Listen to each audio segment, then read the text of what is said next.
네, 반갑습니다. 네, 저희 교회니까 그게 가능한 거죠. 저희가 어떻게 저 반주자 자리에 앉겠습니까? 너무 감사합니다. 기회를 주셔서.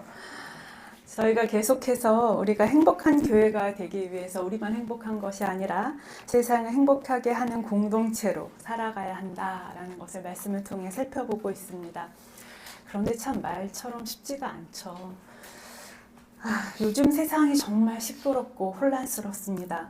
예전에는 생각할 수 없었던 자연재해가 폭우가 내리더니 폭염이 오고 태풍이 오고 다음엔 또 뭐가 올까 뭐 이런 생각이 들고 그런가 하면은 세상에는 사람들이 서로 위협하고 협박하는 일이 난무합니다.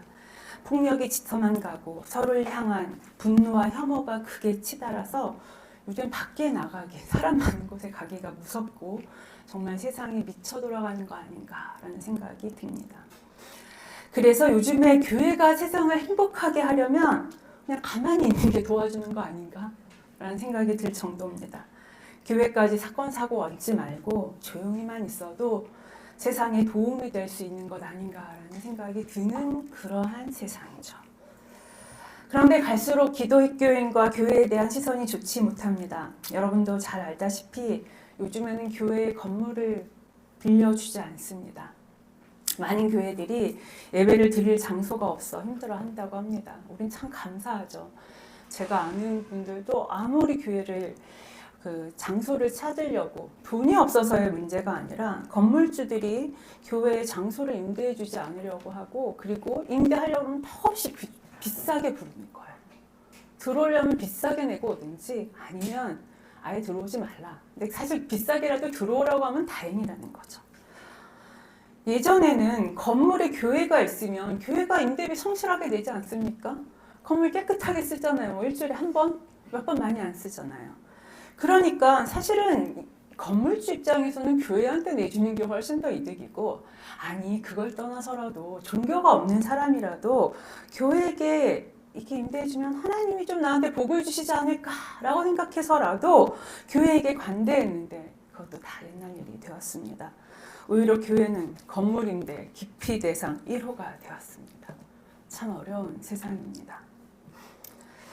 그러나 그럼에도 불구하고 우리가 기억해야 할 것은 이 타락하고 어지러운 세상 가운데 하나님은 세상을 포기하시느냐? 그렇지 않고 구원하기를 원하시고 구원하실 뿐만 아니라 이 세상에 복 주기를 원하신다라는 거죠. 그리고 그 역할을 해야 하는 것이 다름 아닌 교회라는 것입니다. 아무리 세상 사람들이 교회를 인정하지 않고 기피한다고 하더라도 하나님의 방법은 바뀐 적이 없습니다. 여러분 때로는 교회에 대해서 굉장히 실망이 가고 이 땅에 교회가 있어서 도대체 무슨 일을 하나 오히려 민폐 아닌가라는 생각이 들기도 하지만 여러분 중요한 건 하나님이 이 세상에서 일하시는 방법은 오직 뭐를 통해서예요? 교회를 통해서라는 겁니다. 하나님은 교회를 통해 일하시고 교회를 통해 세상을 행복하게 만들기를 꿈꾸시고 계십니다. 이것은 무엇보다도 창세기에 잘 나타나 있습니다. 인간의 죄악으로 말미암아 점점 더 타락한 세상, 심판받아 마땅한 세상 가운데 하나님은 어떻게 하십니까? 차라리 세상을 싹 다 쓸어버리고 다시 시작하시든지 아니 너무 골치 아프니까 아예 그냥 끝장내고 이제 그만하자라고 하나님이 하셔도 될 텐데 하나님은 그렇게 하지 않으십니다. 오히려 아브라함이라는 인물을 통해 세상을 구원하실 준비를 하십니다. 즉 하나님께서는 하나님의 백성, 교회된 아브라함을 통해서 세상을 다시 살리시고 행복하게 만드실 준비를 하신다는 것입니다.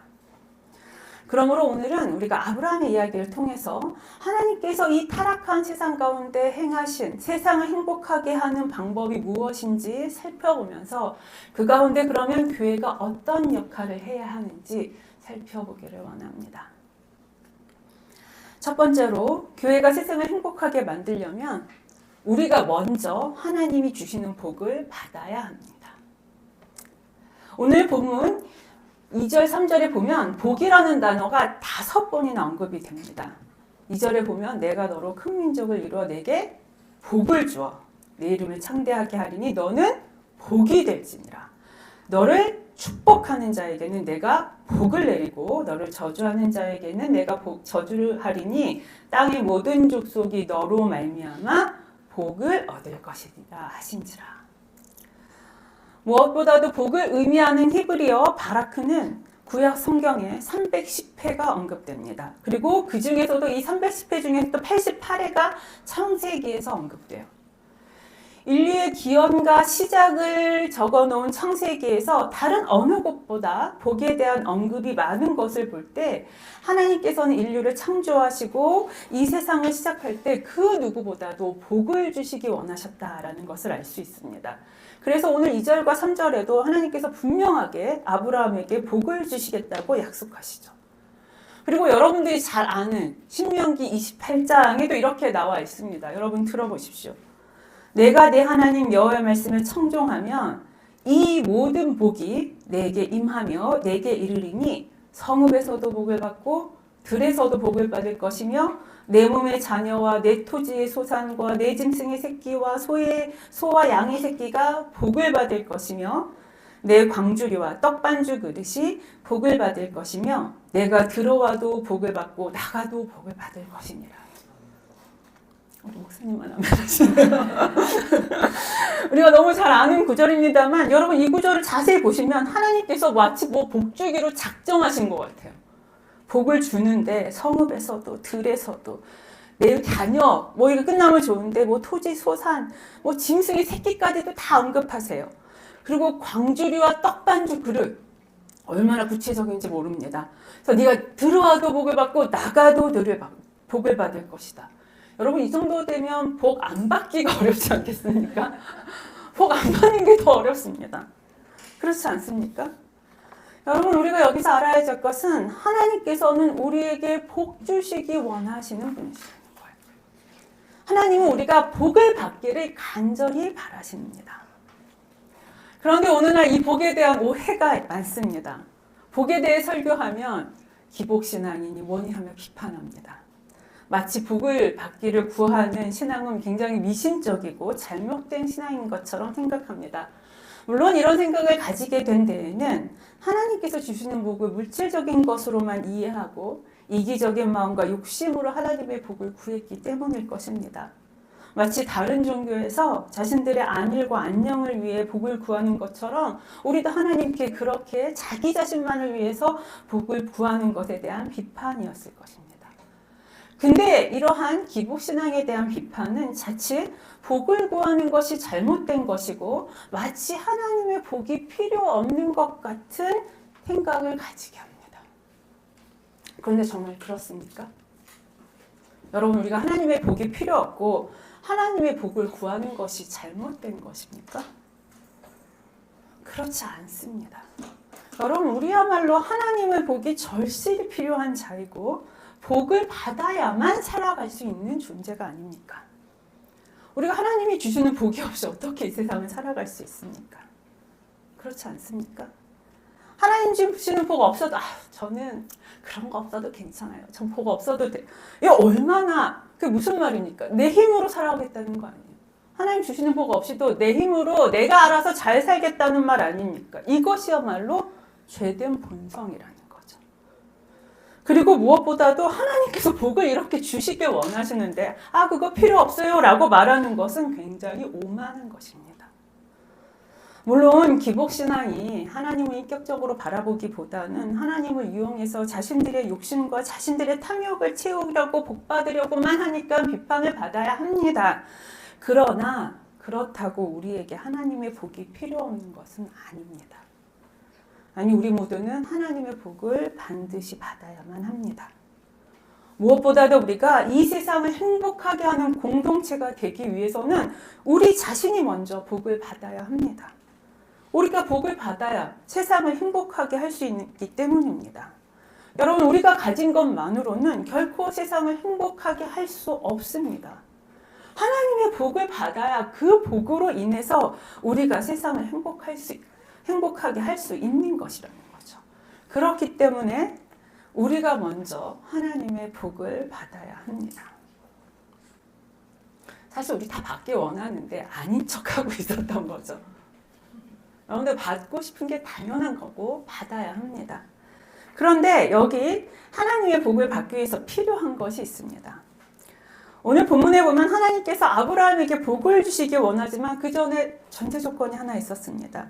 그것은 다름 아닌 1절에 너는 너의 고향과 친척과 아비의 집을 떠나 내가 내게 보여줄 땅으로 가라라는 것이었습니다. 그가 하나님의 복을 받기 위해서는 먼저 하나님의 명령에 순종해야 했습니다. 하나님께서 아브라함에게 복을 주시기를 원하시지만 그가 고향과 친척과 아비의 집을 떠나지 않으면, 그래서 하나님께서 지시한 땅으로 가지 않으면 아무리 큰 복이 예비되어 있더라도 그는 누릴 수가 없었습니다. 즉 그가 순종할 때 그 복을 누릴 수 있다는 것이죠. 그러므로 순종에 따르는 결과가 하나님의 복입니다. 순종 없이 복만 빌면 그것이야말로 기복이라고 할 수 있겠죠. 그런데 오늘 아브라함에게 명령하신 것이 결코 쉬운 것이 아니었습니다. 하나님은 그에게 떠나라고 하시는데 세 단계로 나누어서 말씀하십니다. 먼저 그의 고향을 떠나라고 말씀하십니다. 고향을 떠나는 것, 그가 살고 있는 땅을 떠나라는 것이고 지역적으로 물리적으로 떠나라는 것을 말합니다.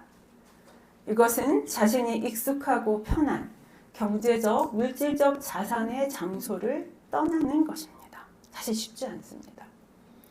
오늘같이 지역적 이동이 용이한 시대에도 다른 지역으로 간다는 것이 쉬운 일이 아닌데 그 당시는 어떻겠습니까? 그것도 알지 못하는 땅으로 가라니 더욱 그랬겠죠. 그리고 그의 친척을 그 다음에 떠나라고 얘기합니다. 다 똑같은 말 같은데 그의 친척, 이것은 바로 혈육관계를 떠나라는 말이죠. 자, 이 말의 의미가 무엇이냐? 고대 사회에서는 치안의 유지가 잘 되지 않았습니다. 더군다나 유목민들은 언제 어떤 공격과 어떤 적들이 나타날지 몰랐어요. 그럴 때 친척은 안전을 위해서 굉장히 중요했습니다. 자신을 돕고 보호해주고 뭔가 믿을 만한 사람이 바로 친척이었다는 거죠. 그러므로 친척을 떠나라는 것은 자신의 안전을 포기하고 떠나라는 것이었습니다. 나가서 아버지의 집을 떠나라고 말합니다. 여기서 말하는 아버지의 집은 자신이 정서적, 심리적 안정과 보호와 유대를 누리던 곳입니다. 사랑받고 지지받고 안전함을 누리는 울타리와 같은 어떤 정서적, 심리적인 안정을 누릴 수 있었던 것이 아버지의 집인데 이런 사랑하고 의지했던 모든 관계들에서 떠나라는 거죠. 그러므로 하나님께서 명령하시는 것은 아브라함이 현재 누리고 있던 어떤 사회적 유대, 경제적 기반, 각종 기득권, 평안한 생활, 그리고 정서적 안정과 지지를 모두 포기하고 떠나라는 것이었습니다. 이것은 아브라함에게 생명의 위협을 감수하는 것이었고 자신이 의지하고 보호받던 모든 것으로부터 철저히 분리되는 것이었습니다. 사실 4절에 아브라함이 그 말씀을 따라갔다라고 하니까 우리는 그가 그냥 가볍게 순종한 것처럼 생각하는데 결코 그렇지 않다는 거죠. 더군다나 나이가 75세였습니다. 그럼 100세 시대를 사는 지금도 75세 어디를 떠난다 하는 것은 쉽지 않은 얘기입니다.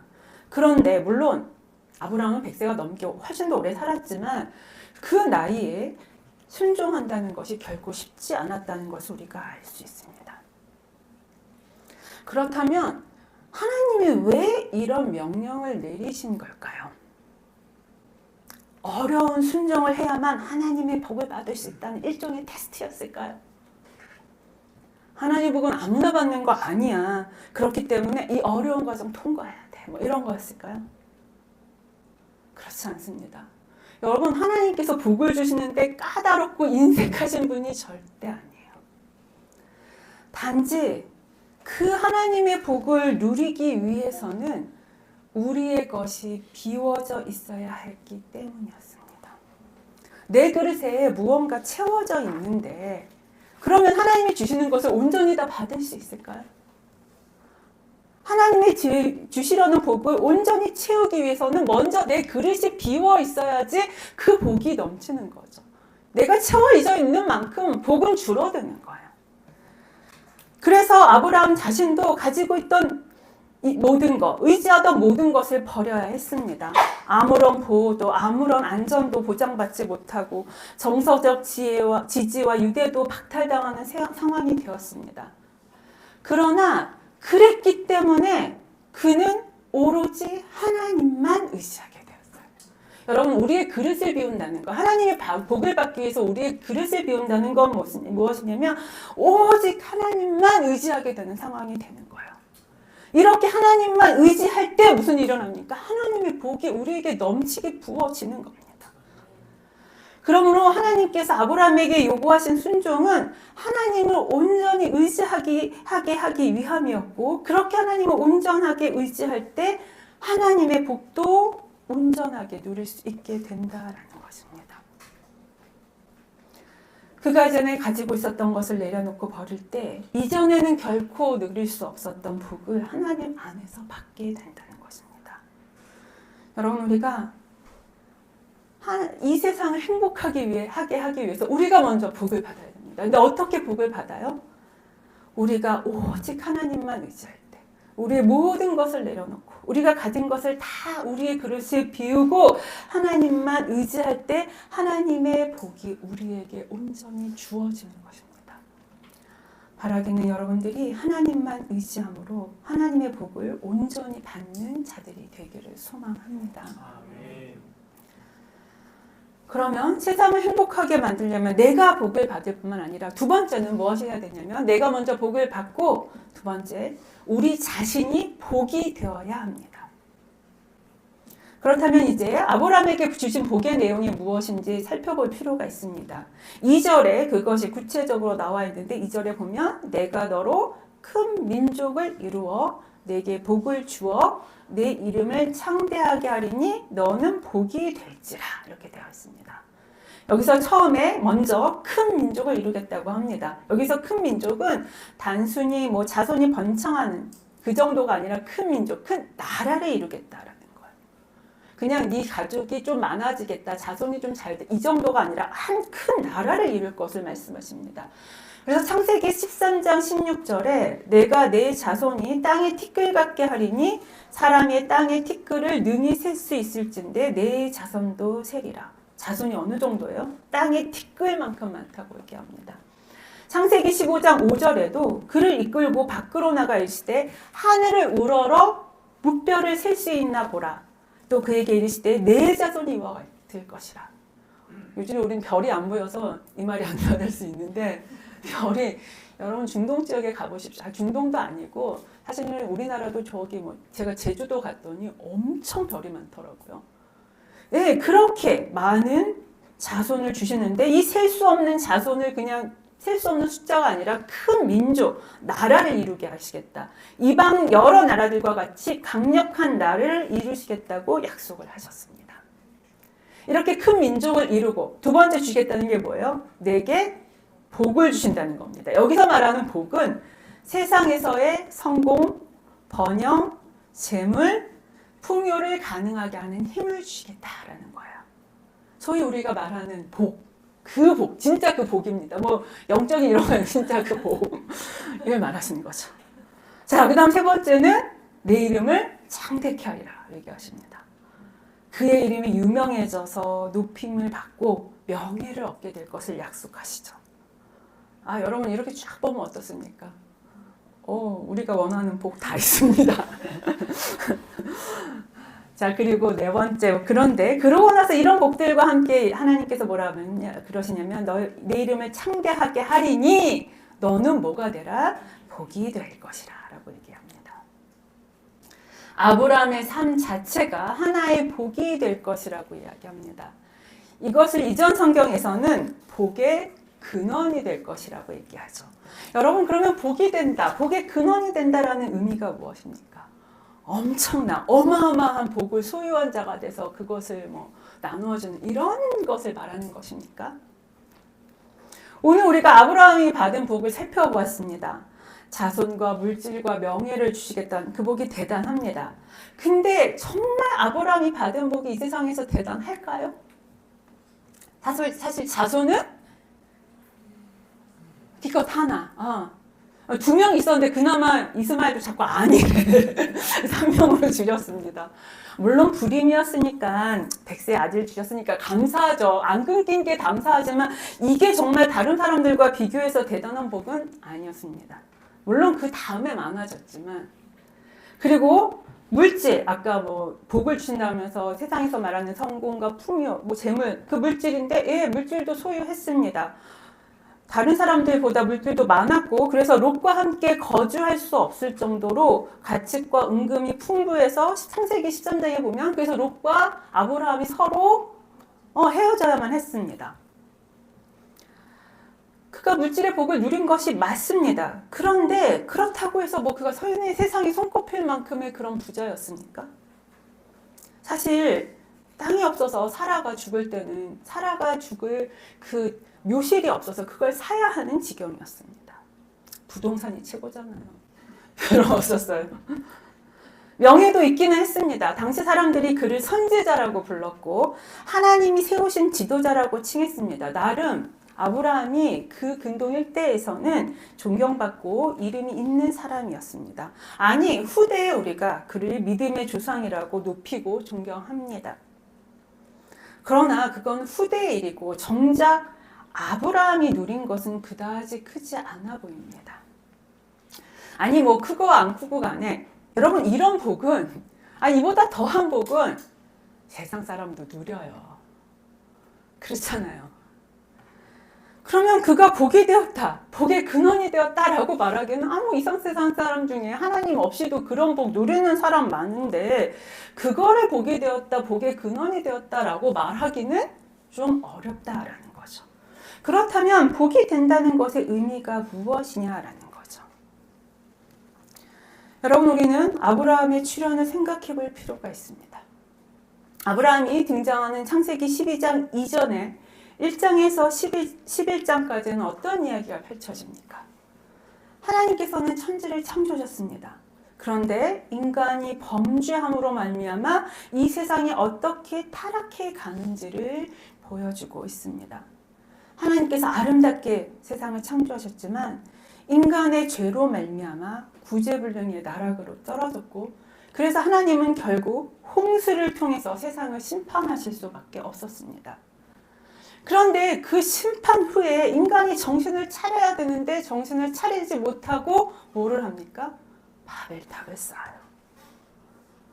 탑 꼭대기를 하늘에 닿게 해서 자신의 이름을 내려는 인간의 교만과 자신의 성읍을 구축하려는 인간의 죄악은 결국 하나님의 진노를 받아 이리저리 흩어지는 결과를 낳고 맙니다.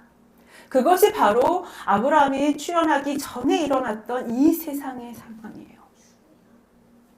즉 인간의 죄악은 극에 달았고 심판으로도 구제할 수 없는, 여러분 심판이 인간을 구원할 수 있느냐? 아니요. 그럴 수 없다는 것을 보여줍니다. 그렇다면 하나님은 어떻게 하셨을까요? 이 세상을 포기하셨을까요? 제가 서론에도 말씀드렸지만 그렇지 않습니다. 이런 바벨탑 사건 이후에 펼쳐지는 것이 아브라함의 이야기입니다. 하나님은 타락한 세상을 포기하지 않으시고 하나님만의 구원의 계획을 시작하시는데 그것을 위해 선택한 사람이 누구예요? 아브라함이라는 거예요. 하나님은 아브라함을 통해 더 이상 저주와 형벌이 아닌 복의 징표로 하나님의 역사를 시작하십니다. 그러므로 아브라함을 통해 민족을 이루시고 하나님의 백성을 세워가시면서 세상을 구원할 길을 여시게 된 거예요. 에덴 동산에서 홍수를 지나 바벨탑에 이르기까지 하나님의 심판으로 점철되었던 세상은 이제 아브라함으로 말미암아 반전이 되는데 구원의 역사가 시작된다라는 것입니다. 그런 점에서 아브라함의 가장 큰 복은 다름 아닌 이 놀라운, 이 세상의 역사를 바꾸는 이 놀라운 구원의 역사가 누구로부터 시작됐다는 거예요? 아브라함으로부터 시작됐고 그가 이 하나님의 놀라운 구원의 역사에 참여했다라는 거예요. 여러분, 아브라함이 지금도 영광스럽게 생각할 하나님의 복이 무엇일까요? 그가 땅에서 누린 물질, 명예, 그 후손들이 그에게 복이라고 고백할까요? 그렇지 않을 것입니다. 오히려 그가 가장 영광스럽게 생각할 것은 정말 아무것도 아닌 자기 자신을 통해 하나님의 구원의 역사가 실질적으로 시작되었다는 거예요. 나아가 그의 우선인 예수 그리스도를 통해서 하나님의 구원의 계획이 완성되었고, 그리고 그 하나님의 놀라운 구원의 계획과 역사 속에 자기가 동참했다는 것, 그것이 가장 큰 영광이고 복이라고 생각합니다. 그러므로 여러분, 하나님께서 우리에게 주시는 가장 큰 복은 무엇입니까? 우리가 이 세상에 두서 누리는 성공, 번영, 풍요가 아닙니다. 여러분, 그거 누리지 말라는 거 아니에요. 주세요. 하나님 주실 수 있고 주시길 원하십니다. 근데 하나님께서 말씀하시는 가장 큰 복은 우리로 하여금 하나님의 그 놀라운 구원의 사역에 사용하시며 우리를 통해서 지금도 그 구원의 역사를 이루어 가신다는 것입니다. 그래서 아브라함이 복이 된 거예요. 복의 근원이 된 거예요. 그를 시작으로 하나님의 구원의 역사가 시작되었으니, 그렇지 않습니까? 아브라함이라는 사람을 통해서 세상이 심판으로 가고 있는데 구원으로 가게 되지 않았습니까? 그러니까 복의 근원이 된 것입니다. 하나님께서는 우리에게 복이 되라고 말씀하시는 것은 바로 이러한 의미입니다. 하나님의 구원의 역사에 동참하고 그 통로가 되어 복이 되라고 말씀하시는 겁니다. 여러분, 그래서 우리가 하나님께 복을 받을 뿐만 아니라 이 하나님의 구원의 역사가 되는 복이 되어야 합니다. 아멘. 그리고 중요한 것은 여러분, 뭐 저 말고 아브라함 정도 아니요. 하나님의 부르심을 받은 자는 모두 하나님의 복이 됩니다.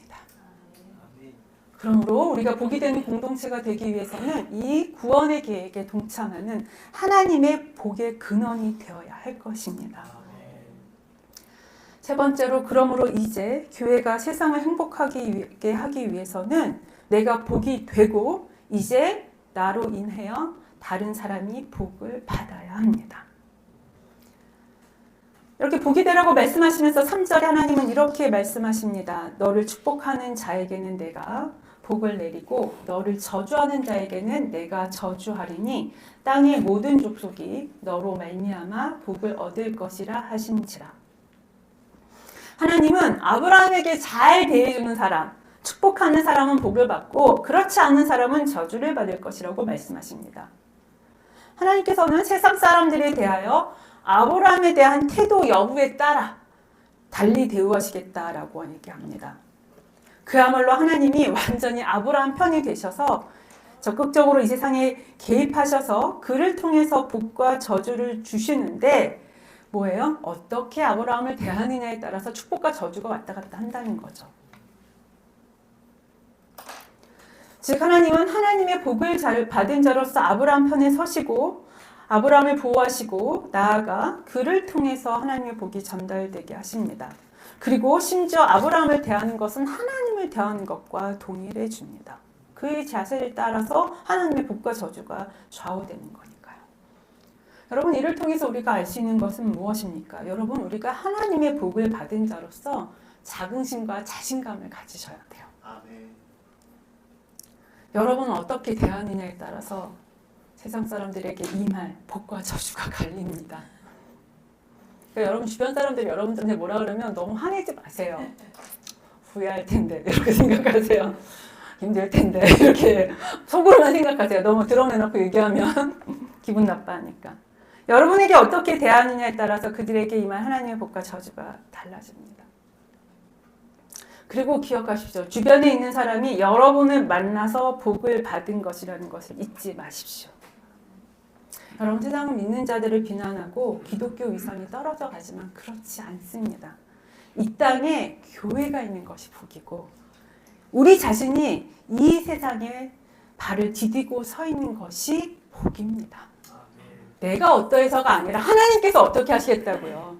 나를 통해서 복을 주시고 나에게 어떻게 하느냐에 따라 복을 주고 저주를 주고를 결정하시겠다고 얘기하지 않으셨습니까? 그렇기 때문에 우리 자신이 그러한 잘하는 자신감을 가져야 한다라는 거죠. 내가 별 볼 일 아니요. 여러분이 문제가 아니라 하나님이 그렇게 하셨다고 얘기합니다. 나아가 3절에는 우리말에선 잘 드러나지 않는데 축복하는 자라는 말은 복수입니다. 그런데 저주하는 자는 단수예요. 그러니까 아브라함의 성공과 번영을 풍요를 기원하는 아브라함에게 잘 대해주는 그와 잘 지내는 많은 사람들은 복을 받을 것입니다. 그러나 그 중에 그렇지 않은 인정하지 않는 소수의 사람들은 있어요. 그럼 뭐예요? 그들은 저주를 받는다는 것입니다. 비록 아브라함을 대하는 태도에 따라서 복과 저주를 주시겠다고 하나님께서 말씀하시지만 하나님께서는 아브라함을 통해 저주보다는 복을 더 많이 주고 싶어 하심을 알 수 있습니다. 즉 바벨탑의 범죄로 온 땅에 흩어져야만 했던 이 땅에 저주받은 족속들이 아브라함으로 말미암아 다시 복을 누릴 수 있기를 원하셨던 것입니다. 그러므로 이제 우리를 통해 다른 사람들이 복을 받아야 합니다. 하나님께서 복을 주시고 우리에게 복이 되라고 하시는 이유도 다른 사람을 위함입니다. 그래서 땅의 모든 족속이 너로 말미암아 땅의 모든 족속이 내가 복을 주겠다라고 얘기하지 않고 너를 통해서 복을 줄 것이다라고 말씀하시는 겁니다. 그러므로 세상 사람들이 내 덕을 입을 겁니다. 여러분 자기 자신 자기 주위에 있는 사람, 세상 사람들이 다 누구 덕을 입는다고요? 내 덕 입는다 이렇게 생각하셔야 됩니다. 그러므로 우리가 하나님의 복을 받을 뿐만 아니라 나를 통해서 나로 인해서 세상이 복을 받고 세상이 우리 덕을 입을 수 있어야 합니다. 이것이 우리가 복을 받은 이유입니다. 그러면 우리가 어떻게 사람들이 우리를 통해서 덕을 좀 보고 우리를 통해서 복을 받을 수 있을까요? 요즘은 교회가 민폐나 끼치지 않으면 다행이니까 가만히 있으면 될까요? 요즘 같은 시대에는 어떻게 우리가 하나님의 복을 흘러보낼 수 있을까요? 여기서 오늘 본문에 너로 말미암아 복을 받을 것이다 라는 이 말을 우리가 이렇게 해석할 수도 있습니다. 이제 히브리어가 태가 여러 가지가 있거든요. 수동태, 능동태, 중간태라는 게 있어요. 어려운 거니까 이거는 학자들이 알아 그러고 이제 다른 식으로 해석을 하면 너로 말미암아 복을 받을 것이라를 어떻게 해석할 수 있냐면 그들이 내 안에서 복을 찾을 것이다. 복을 발견할 것이다 라고 해석할 수 있습니다. 세상 사람들이 복을 받기 위해서는 우리 안에 있는 복을 그들이 찾고 발견할 수 있어야 한다라는 거예요. 그러므로 우리에게 그러면 어떻게 그들에게 복을 받게 할 수 있을까? 우리가 어떻게 세상을 우리를 통해서 덕을 입게 할 수 있을까라고 생각할 때 우리가 할 수 있는 것은 이미 우리 안에 부어진 하나님의 복이 무엇인지를 세상에 그들이 발견할 수 있도록 드러내는 거죠. 그러므로 우리가 먼저 하나님께서 우리에게 허락하신 복이 무엇인지를 잘 알고 그리고 그것을 드러내야 합니다. 그렇잖아요. 우리가 감추고 있으면 도대체 우리 안에 있는 복이 무엇인지 알 수 없으니까. 그러므로 우리에게 필요한 것이 무엇입니까? 날마다의 삶에서 내가 받은 하나님의 복이 무엇인지를 생각하고 그것을 감사하고 그것을 간증해야 한다라는 겁니다. 여러분 세상에서 우리 애가 이번에 학교 갔어요. 이번에 제가 분양받았는데 당첨돼서 이런 거 아니라 하나님을 우리가 아까 복이 뭐였어요? 하나님을 의지할 때 주셨던 복. 우리가 하나님만 의지했을 때 하나님께 주셨던 그 풍성한 복. 그것에 대해서 우리는 아무것도 하지 않고 오히려 포기하고 오히려 내려놓고 오히려 우리는 세상 사람들처럼 가지려고 하지 않았을 때 하나님께서 우리에게 더 놀랍게 채워주신 부엌이 무엇인지를 고백하고 간증해야 한다는 것입니다. 이렇게 우리가 드러내고 간증할 때 세상 사람들도 우리 안에 있는 복을 발견하게 되지 않겠습니까? 여러분 세상 사람들이 부러워하지 않는 것처럼 볼 수 있어요. 때로는 저렇게 구차하게 살아?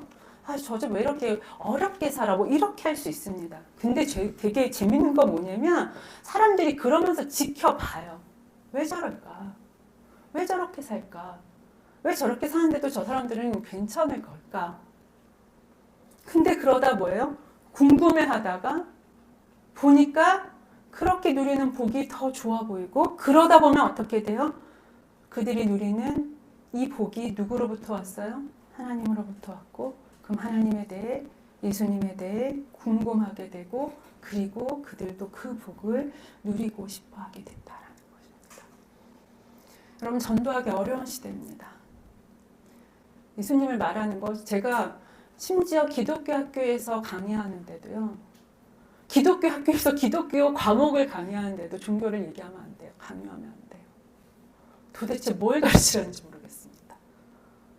그럼 어떻게 그들에게 우리가, 이젠 전도하기도 어려운 이 시대에 우리가 어떻게 그들에게 복을 흘러보내겠습니까?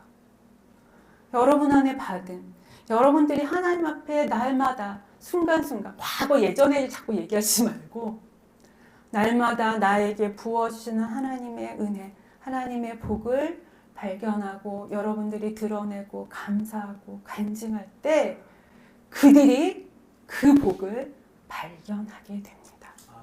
그로 말미암아 복을 얻는 거예요. 두 번째로 우리로 말미암아 사람들이 복을 받도록 하기 위해서 그들을 위해 중보기도 해야 합니다. 소위 우리 주변에 있는 사람들이 우리에게 덕을 보는 가장 좋은 방법은 뭔지 아십니까? 중보기도예요. 우리가 그들을 위해 기도할 때 하나님께서 그들을 위해 일하실 것입니다. 나를 만나는 사람들이 나를 통해 복을 받을 수 있는 가장 좋은 게 여러분 그들을 위하여 축복하고 기도하십시오.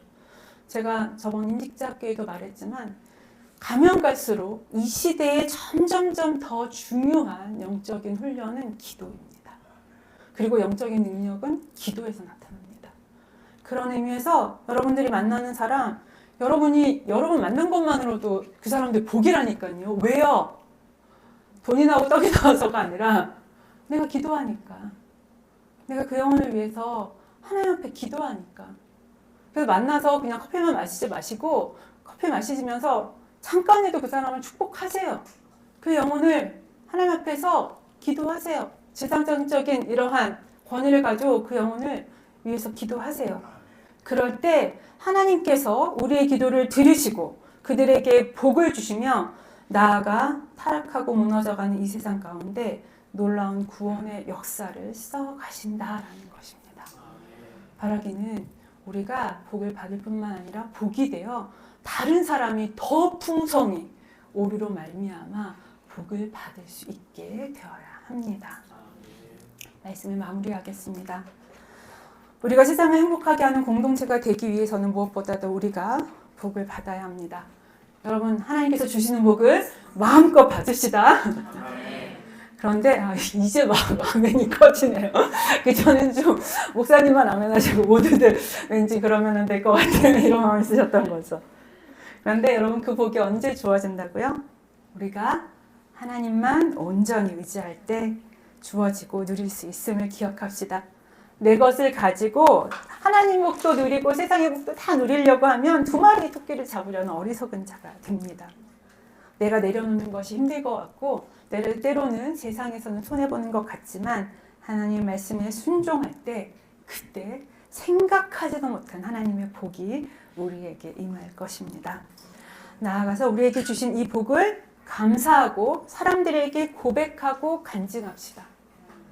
여러분, 요즘에는 비난과 비평, 불평이 사람들의 대화의 패턴이에요.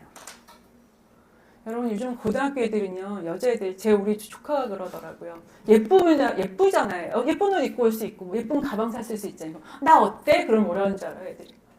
이상해. 이렇게 얘기하는데요. 그게 예쁘다는 뜻이래. 예쁘다 그러면 안 된대. 그게 요즘은 여러분, 소위 요즘에 뉴스에서 칭찬하는 기사 본 적 있으십니까? 세상은 계속 뭔가 헐뜯고 비판하고 비평하고 잘한 것도 뭐라 그래요? 하나 깎아서 낮춰서 얘기합니다. 그런 가운데 있는데 어떻게 우리가 감사하고 오히려 하나님의 은혜를 간증하고 고백하는 이러한 말들을 하고 그러한 은혜를 흘러보낼 때 그러할 때 그들이 뭐예요? 그래서 우리 조카가 되게 재밌는 게 걔는 멕시코에서 있다가 왔어요. 그래서 그런 문화가 익숙하지 않은 거예요. 그래서 걔는 그냥 친구 보고 야 오늘 너 진짜 예쁘다 이렇게 얘기를 한 거예요. 그랬더니 애들이 왜 이렇게 보더라는 거예요. 왜 얘가 나한테 예쁘다 그러지? 근데 막 싫어하더라는, 막 믿질 않고 이게 뭐야 막 이렇게 생각하더라는 거예요. 그래서 자기는 왜 그러지 알 수가 없었대요. 근데 자기는 그냥 있는 사실 그대로 얘기했대요. 예쁘면 예쁘다, 아니면 아니다. 그렇게 얘기를 했더니 나중에는 애들이 좋아하더라는 거예요. 그리고 이제는 와서 약간 원한대. 자기한테도 그런 얘기를 듣기를. 그러면서 제 조카가 하는 말이, 자기가 멕시코에서 3년 정도 있다 와서 친구 사귀는 게 너무 어렵다라고 생각했는데 오히려 이제 그런 걱정을 안 해도 된다는 거예요. 자연스럽게 뭐예요? 친구들이 몰리는 거죠. 마찬가지예요, 여러분. 우리가 은혜를 고백하고 간증할 때 세상 사람들이 처음엔 잘 안 되는 것처럼 보여요. 아유, 뭐 그게 대단하다고. 아유, 뭐 이렇게 생각할 수 있는데, 그럼에도 불구하고 그들이 관심을 갖게 되고, 그래서 그들이 복을 누리게 될 수 있는 길에 동참하게 된다는 거죠. 나아가 그들을 위해 기도합시다. 우리가 기도할 때 하나님께서 그들을 위해 일하실 것입니다. 이렇게 우리가 그들에게 하나님이 주신 복을 간증하고 기도할 때 어느새 우리도 알지 못하는 사이에 우리 자신이 복이 되어 하나님의 놀라운 구원의 계획에 참여하고 쓰임받는 복을 누리게 될 것입니다. 하나님은 우리 한 사람 한 사람을 통해서 하나님의 백성을 세우시고 하나님 나라를 이루시며 이 세상을 행복하게 만드시려고 합니다. 여러분, 우리가 이러한 하나님의 복이 되어서 정말 진정 이 험악하고 폐악해 가져가는 이 세상 가운데 오히려 하나님이 아브라함을 통해서 역사에 반전을 이루셨던 것처럼 우리 사랑하는 행복한 산울교회를 통해서 세상을 진정으로 행복하게 하는 하나님의 역사에 동참하는 그런 교회가 될 수 있기를 간절히 소망합니다. 우리 같이 한번 찬양할 때 세상 모든 풍파 너를 흔들어 받은 복을 세워보. 저 이거 되게 싫어했거든요, 예전에는. 근데 좀 세워봐야겠더라고요. 이 하나님 주신 복을 우리가 모르고 살 때가 너무 많구나. 그리고 그 복을 감사하지도 않았구나라는 생각이 듭니다. 더 받을 복이 있는 것이 아니라 우리가 받은 복을 세어보며 또 그 받은 복을 우리가 또 나누고 은혜를 흘러보낼 때 우리를 통해서 하나님의 복이 세상 가운데 임할 줄 믿습니다. 같이 찬양하겠습니다.